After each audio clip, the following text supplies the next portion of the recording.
The envelope arrived on the 1st of every month. No return address, no name, just a money order. Always the exact amount she owed. Not $1 more, not $1 less. Her electric bill, her water bill, her rent, paid in full. Every single month for 3 years. Margaret Ellison was 71 years old, widowed and completely alone. She had no savings, no family nearby, no one who knew how bad things had gotten. So who was paying her bills, and why didn't they want her to know? Stay with me, because the answer to that question will leave you speechless. Margaret had not always been poor. There was a time, not so long ago it seemed, when she and her husband Gerald had been comfortable. Not wealthy, but comfortable. A small house in Denton, Ohio, a reliable car, enough in savings to feel safe. Gerald died of a heart attack on a Wednesday morning in March, 7 years ago. He was in the kitchen making toast. Margaret was upstairs getting dressed. By the time she came downstairs, he was already gone. She didn't talk about that morning. Not to her daughter Patricia, who lived in Phoenix and called on birthdays and holidays. Not to her neighbor Francis, who brought soup sometimes and asked too many questions. Not to anyone. She kept it inside, the way women of her generation had been taught to keep things. Quietly, without complaint. What she didn't keep quiet, because she couldn't, was the financial collapse that followed. Gerald had handled their money, all of it. Margaret had trusted him completely, the way she had trusted him with everything for 43 years. What she discovered after he died was that the savings account had been nearly empty for 2 years, that there was a second credit card she hadn't known about, that Gerald, careful, quiet, responsible Gerald, had made a series of investments in the final years of his life that had quietly, systematically failed. He hadn't told her. She never understood why. She spent the first year after his death selling things, furniture, jewelry, the car. She moved from the house in Denton into a small apartment on the 2nd floor of a building on Cleary Street, with thin walls and a radiator that banged through the night and a view of the parking lot. She was 64 years old and starting over with nothing. If you already feel for Margaret, stay with her, because just when everything seemed impossible, something happened that made no sense at all. Hit that like button and keep watching. The first envelope arrived 14 months after she moved into the Cleary Street apartment. She almost threw it away. It was plain, white. Her name and address printed in block letters, not handwritten, printed, like from a computer. No return address. Postmarked from Columbus, 60 miles away. Inside was a money order, $412. The exact amount of her rent. Margaret stood at her kitchen table and stared at it for a very long time. She thought, this is a mistake. Someone put the wrong address. She called her landlord and asked if anyone had paid her rent. There was a pause. Actually, he said, yes, someone dropped off a money order this morning.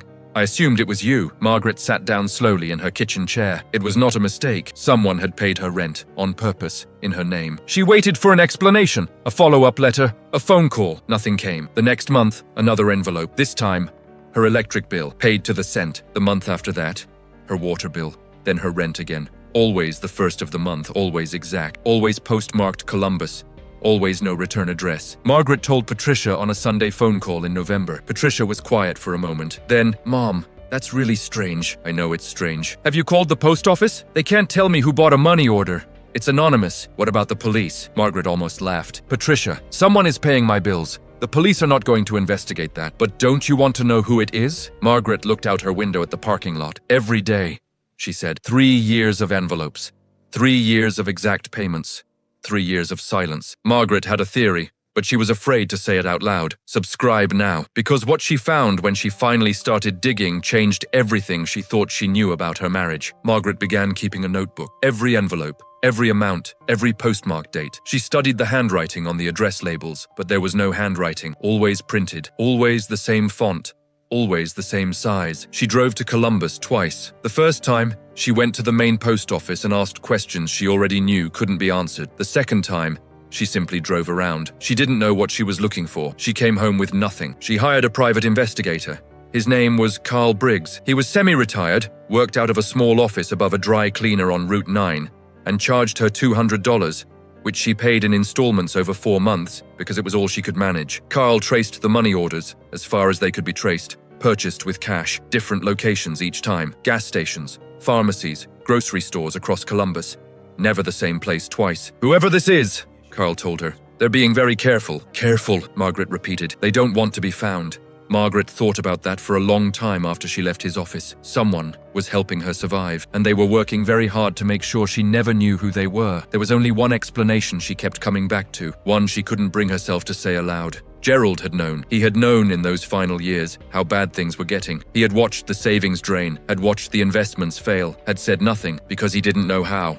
or because he was ashamed, or because he kept believing it would turn around, and then his heart had stopped in the kitchen on a Wednesday morning, and he had taken all of it with him. But what if, before he died, he had made arrangements? What if Gerald, in his quiet, responsible way, had set something in motion? What if he had found someone, a lawyer, a friend, someone Margaret had never met, and asked them to watch over her? What if the envelopes were Gerald's last act of love? Margaret sat with that thought for a long time. It was the most comforting thought she had ever had. It was also the thought that kept her from digging any further for almost a year. She wanted it to be Gerald. She needed it to be Gerald, but the truth was something she never could have imagined. Keep watching, because this is where the story completely changes. It was Francis who broke it open. Francis, her neighbor, the one who brought soup and asked too many questions, knocked on her door on a Tuesday afternoon in April with a look on her face that Margaret had never seen before. Guilty, that was the word. Francis looked guilty. "I need to tell you something," she said. Margaret stepped back and let her in. Francis sat at the kitchen table, the same table where Margaret had opened the first envelope 3 years ago, and folded her hands and looked at the surface of the table for a long moment. Then she said, "It's been me." Margaret didn't move. "What?" "The envelopes, the money orders." Francis looked up.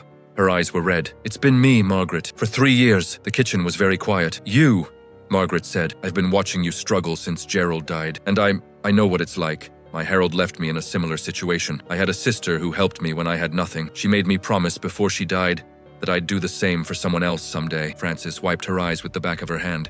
"You were the someone else." Margaret sat down. She sat down because her legs would not hold her anymore. "Frances," she said, "you live in the same building. You're on a fixed income. I manage. You've been paying my bills for 3 years. Not every bill, just the ones that would have put you out." Margaret looked at her neighbor, this woman she had known for 6 years, who brought soup and asked too many questions, who she had sometimes found exhausting and occasionally avoided, and felt something crack open in her chest. "Why didn't you tell me?" she whispered. Frances smiled, small and tired and completely without regret. "Because you would have said no." She was right. Margaret would have said no. She would have said, "I can't accept this. I don't need charity. I'll find another way." She would have said all the things women of her generation said when someone tried to help them. All the things that sounded like pride but were really just fear. Fear of being a burden. Fear of owing something. Fear of admitting how close to the edge she had been standing for years. Frances had known that, so Frances had said nothing and paid anyway. Margaret didn't know how to thank her. She tried, several times in several different ways. She brought flowers. Frances said they were lovely and put them in a vase on the windowsill. She wrote a letter, 3 drafts before she felt it was close to right, and even then it wasn't. Eventually, she settled on the simplest thing. Every Sunday after that, Margaret made dinner for 2. She knocked on Frances's door at 6 o'clock. Frances always answered. They ate together at the small kitchen table, the same 2 chairs, and talked about everything and nothing, the way people do when they have quietly decided to take care of each other.